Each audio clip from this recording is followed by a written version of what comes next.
స్వాగతం. నేను పావని. జమ్మూ కాశ్మీర్ లో కురిసిన భారీ వర్షాలు అక్కడి యాపిల్ రైతులను పూర్తిగా దెబ్బతీశాయి. వర్షాల కారణంగా శ్రీనగర్ జమ్మూ హైవే మూతపడటంతో రైతులు వాటిని రవాణా చేయలేకపోతున్నారు. దీంతో ట్రక్కుల్లోనే యాపిల్ పండ్లు కుళ్లిపోతున్నాయి. మరోవైపు 2-3 రోజులుగా యాపిల్ క్రయ విక్రయాలు కూడా నిలిచిపోవడంతో రోడ్ల వెంట మార్కెట్లలో పారబోస్తున్నారు. కాగా కాశ్మీర్ నుంచే దాదాపు 80% యాపిల్స్ దేశం మొత్తానికి సరఫరా అవుతున్నాయి. India versus Pak match referee Pycroft ని తొలగించాలని పీసీబీ చేసిన ఫిర్యాదును రిజెక్ట్ చేసినట్లు ఐసీసీ అధికారికంగా ప్రకటించింది. దీంతో ఆయనపై చర్యలు తీసుకోకపోతే ఆసియా కప్ నుంచి తప్పుకుంటామన్న పాక్ ఘోర అవమానం ఎదురైంది. మన గ్రౌండ్ లో ప్లేయర్లకు ఇప్పుడు ఆ దేశ బోర్డుకు భంగపాటు తప్పలేదు. మాట మీద నిలబడి టోర్నీ నుంచి తప్పుకుంటే పాక్ కనీసం మర్యాదైనా దక్కుతుందేమోనన్న అభిప్రాయాలు వ్యక్తమవుతున్నాయి.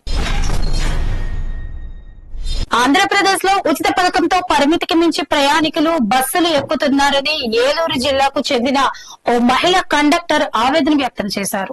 ప్రయాణికులు మా పట్ల దురుసుగా ప్రవర్తిస్తున్నారు, గొడవలకు పెట్టుకుంటున్నారు, మా మాట వినడం లేదు, మాపై తిరగబడుతున్నారు, తీసుకునే జీతం కన్నా ఎక్కువగా కష్టపడుతున్నాం, మా ఊపిరి బస్సుల్లోనే పోయేలా ఉంది అంటూ వాపోయారు. అధికారులు దీనిపై దృష్టి పెట్టాలని ఆమె కోరారు.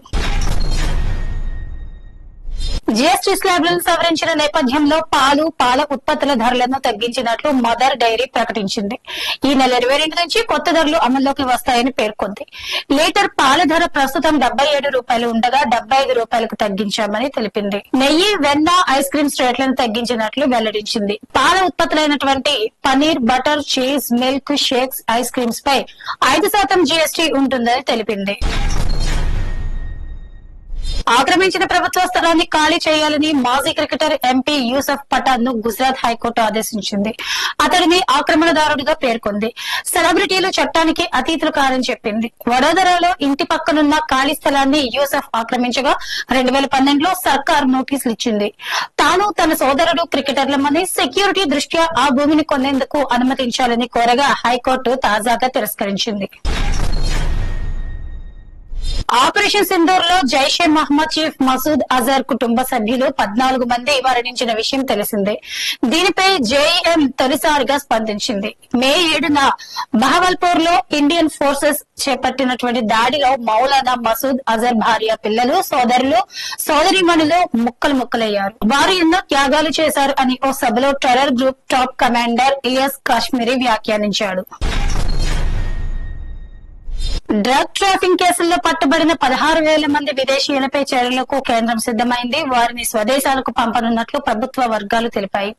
నార్కోటిక్స్ కంట్రోల్ బ్యూరో ఎన్సీబీ సమర్పించినటువంటి నివేదిక ప్రకారం ఈ నిర్ణయం తీసుకున్నట్లు పేర్కొన్నాయి. ఇప్పటికే రాష్ట్రాల వారీగా డ్రగ్ ట్రాఫికర్స్ జాబితా సిద్దం చేసి కేంద్ర హోంశాఖకు పంపినట్లు వెల్లడించాయి. యువరాజ్ ఊతప్ప, సోను సూద్లకు ఈడీ సమన్లు. భారత మాజీ క్రికెటర్లు యువరాజ్ ఊతప్ప, బాలీవుడ్ నటుడు సోను సూద్లకు ఈడీ సమన్లు జారీ చేసింది. ఇల్లీగల్ ఆన్లైన్ బెట్టింగ్ యాప్ కు సంబంధించిన మనీ లాండరింగ్ కేసులో విచారణకు హాజరు కావాలని ఆదేశించింది. ఈ కేసులో ఇప్పటికే మాజీ క్రికెటర్లు రైనా, ధవన్, మాజీ నటి మిమీ చక్రవర్తిలను ఈడీ విచారించింది. కాగా వన్నింగ్ బెట్ యాప్ కు బ్రాండ్ అంబాసిడర్ గా ఉన్న నటి ఉర్వశి రౌతాలకు గతంలో సమన్లు జారీ చేసింది.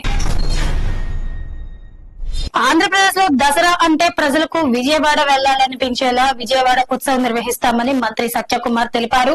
ప్రజా ప్రతినిధులతో విజయవాడలో నిర్వహించిన ఉత్సవాల సన్నాహక సమావేశంలో మాట్లాడారు. 22వ తేదీ నుంచి 11 రోజుల పాటు ఉత్సవాలు నిర్వహిస్తాం. అంతరించిపోతున్న కళలను పరిరక్షించేలా వేడుకలుంటాయి. విజయవాడను పర్యాటకంగా తీర్చిదిద్దేందుకు ఇవి దోహదపడతాయి. మైసూర్ తరహాలో విజయవాడ ఫెస్ట్ నిర్వహిస్తామని తెలిపారు. తెలంగాణలో సంక్షేమ శాఖ ఆధ్వర్యంలో సంగీతం నేర్చుకున్న కరీంనగర్ జిల్లా అంధ విద్యార్థులు సీఎం రేవంత్ ను కలిశారు. వారు పాడిన పాటలో సీడీని సీఎం ఆవిష్కరించారు. ముఖ్యమంత్రి ఎదుట వారు పాట పాడి వినిపించారు. మరోవైపు దుండగుల దాడిలో కాలు కోల్పోయిన డబ్ల్యూజీఆర్ విద్యార్థి గుండేటి రాహుల్ సీఎం ను కలిశారు. కృత్రిమ కాళ్లతో నడిచేలా చేసినందుకు ధన్యవాదాలు తెలిపారు. ఇది వాళ్ళ టాప్ 10 న్యూస్. రేపటి టాప్ 10 న్యూస్ లో మళ్ళీ కలుద్దాం.